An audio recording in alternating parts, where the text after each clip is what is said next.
Thank you, John. So my talk today is divine order. Did I order this? So the first thing we're going to do is we're going to do a meditation on divine order. So I want you to all get comfortable in your chairs.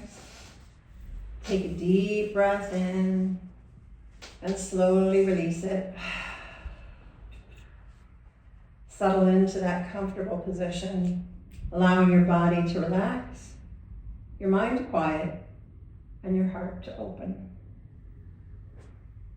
This is your sacred time to remember and realign with the truth of divine order.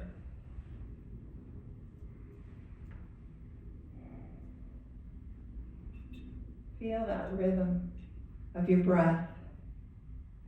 In unity, we know there is an underlying spiritual law, an order in the universe that reflects God's perfect plan. As you breathe, affirm silently, divine order is established in me, through me, and around me, right now.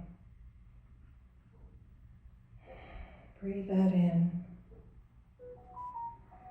Notice any place in your life where you felt disorder, confusion, or delay. Bring it gently into your awareness without judgment. Now see it held in the greater pattern of divine order. Just as the seasons turn, just as day follows night, so too your life unfolds in perfect timing.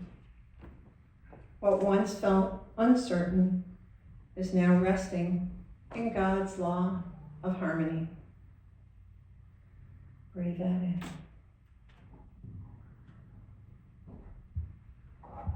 Silently repeat, divine order governs my body, my mind, my affairs. Everything unfolds at the right time, in the right way. I trust the wisdom of God at work in all things. Allow these words to move from your mind into your heart, and from your heart into your whole being. Picture your life as a flowing river. At times the water's swift, at times it's still, yet it always moves towards its destination. Trust that every bend, every rock, every curve of the river serves its purpose. Imagine yourself flowing with ease in this river of divine order, guided, supported, and carried by God's infinite wisdom. Rest in silence for a moment, simply being. Feel gratitude that divine order is always present, always active, always guiding you. Take that in. And when you're ready, take a deep and refreshing breath, saying gently to yourself, I am at peace. I am in divine order, and all is well. I am at peace. Everything is in divine order. All is well. And when you're ready, wiggle your toes and open your eyes. Come back to the here and the now. But carry that awareness with you through the day. Divine order is always with you. So how many times have you gone out to eat after a horrendous day where you've been running and running and running, and you ordered your food and you're talking to whoever you're talking to, and the food comes and you look at it and you go, wait a second, did I order this? Divine order is like the fish I ordered at that dinner. Downright looks weird to me. September's the month of the 12 powers, and this is the month of order. So today I'd like to teach a little bit about order, and specifically divine order. When I think of September, I think of back to school. Summers were a great time for me of play, and we had a park that was kitty corner from our house, and I played with all my friends from sunup until the street lights came on, which was the cue to go home. They were a wonderful time, and as a child, I secretly looked forward to going back to school in September. Not because I was a stellar student, not because I was eager to learn more math. No, that was not me. It was not because I was really anxious about the next grade and I wanted to see what it was. It was because I got to see friends who didn't live in my immediate neighborhood. I've been playing with my neighborhood friends all summer, and the new year was a promise of new friends and new experiences and lots of social opportunities. That's what school was for me, okay. I learned the math, I learned the English, I did all that. But I was socializing, okay? I liked those social opportunities. Yet besides, or along with social time, September for me was a return to order. Girl Scouts would start up again. Every Wednesday from 4 to 5 p.m., Girl Scouts. Catechism would start up again. Every Monday from 4 to 5 p.m., Catechism. My bowling league would start up again every Saturday. Now, I was on that 9 a.m. till I think it was 10:30 or 11. And then I got smart when I was a teenager and basically moved from that 11 to 1 group so I could sleep a little bit later. But I didn't like getting up in the morning for school, but activities of school provided for me some structure. Get up, go to school, maybe an after-school activity, do your homework. It was the same when I was an adult and I had a foster child in my home. The days were more orderly. So today I want to talk about the power of order. Webster defines it as both a noun and a verb. Order. I filed the cards in alphabetical order. So it's kind of a pattern or a system. Or authoritative command. She was not going to take orders from a mere safety guard, which you know I was a safety guard, orange belt. It was very prestigious. Or if only the 5th graders would rise up against the established order of the 6th graders. And as a verb, it was she ordered me to sit on the curb. Or a request, my friend ordered the tickets last week.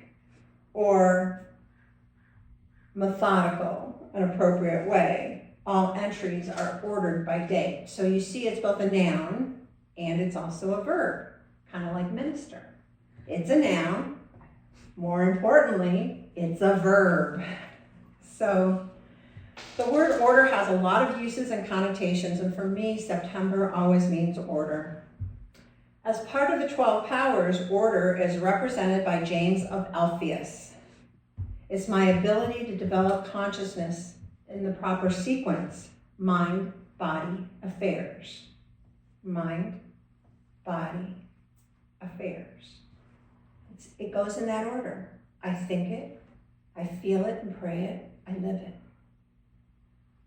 Order is my adjustment and harmony in health, illumination, and prosperity. Order is my ability to keep God first in my continued development. Not my will, but thy will. There's many interesting characteristics in the person that is disorganized versus the person who's organized. So I might be talking about myself here, but there might be one or two of you too. The person who's disorganized takes a considerable amount of time to get things done. They're very creative, but they kind of lack a little bit of discipline. The other interesting fact of their being is that they, maybe this is just me, get defensive when you point it out to them. When I lack discipline, I usually get defensive about it. Sometimes we'll argue that in our own way, we're organized and this is our process. That's what I say when the files on my breakfast bar reaches the ceiling. It's all a process. On the other hand, that orderly and organized human being gets things done in a timely manner. They know where everything is. They have discipline, and the majority of times are open to having time for suggestions.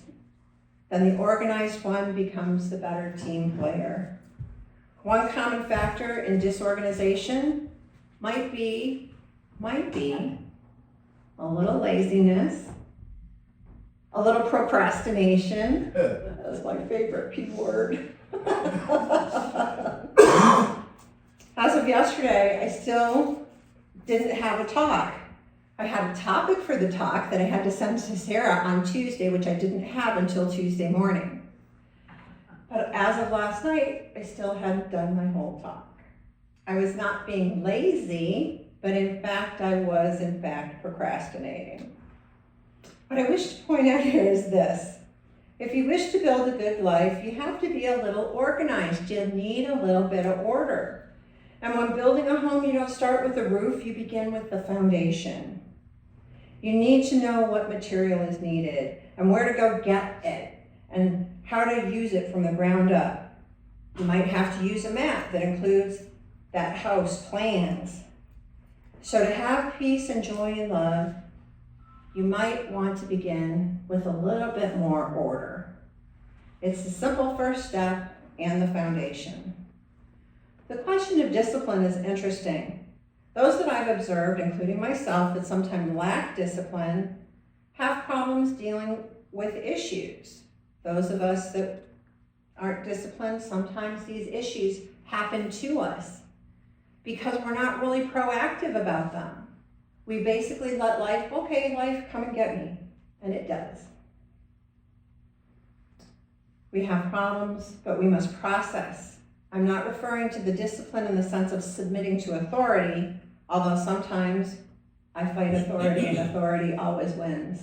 Who is that, Tim? John Mellencamp. Sometimes my procrastination has a little something to do with an internal rebellion. I don't have to do that, Tom. I got all weekend. No, technically you only have Friday and Saturday, because Sunday you got to give the talk. So I'm actually lying to myself just a little bit. But I'm referring to the discipline in the sense of having interest and caring about the conclusion. You see, people who do not care for order tend to not care for themselves. And I dare say that. They don't have time for others because they're consumed with leading their life from a sort of chaos or kind of a selfish knowing. And I am guilty of this myself many times. I know when I'm in that place. So why does it drive me crazy that my neighbor parks his truck? He's a 20-something guy. He parks his truck in the opposite direction of how you're supposed to park in front of the houses. They live across the street, and all the cars are pointing that way, except for his. His points that way. Why does that drive me crazy? Am I so attached to order that it's going to take up some of my brain cells and make me crazy? I just like everybody to park the same way on the street. But there it is. I judged it, right or wrong. I was not consciously neutral. The older I get, the more I'm friends with order in a mature way. I know, I'm getting mature. I'm getting there. Clear the way of the old to prepare for the new. Cora Fillmore, now do you know who Cora Fillmore was? So we all hear about Myrtle Fillmore, but when Myrtle passed away, Myrtle had a secretary named Cora. And Mr. Fillmore married Cora. So, just saying, this is the story of unity. And Cora Fillmore said this. She kind of took up where Myrtle left off. And Cora was different than Myrtle. Myrtle was the inception of unity. Cora had learned these things and had a different view on them, but they sound similar. The divine law of order working in the subconscious unearths buried talents, reveals hidden powers, and paves the way for their expression. The divine law of order coordinates the mind powers so that new inspirations can come forth and find unhindered recognition in the conscious mind. The divine law of order emphasizes the overcoming of the power of man, therefore abolishing fear and despair. Now, Martha Smock in Listen Beloved, who has an answer for everything in this book. This was my Unity book for 10 years before I came to Unity. And this is what she says about divine order. Let divine order be the keynote of your day. Is something out of harmony? Declare divine order. Is there a missing or lost article? Don't pray to St. Anthony, declare divine order. Are there delays or reversals in some project or plan? Declare divine order. Does there seem to be more to be done than there is time to do it in? Declare divine order.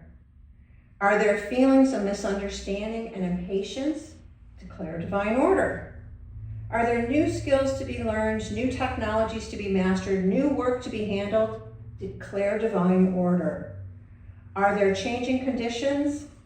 Is this a time of retirement? Declare divine order.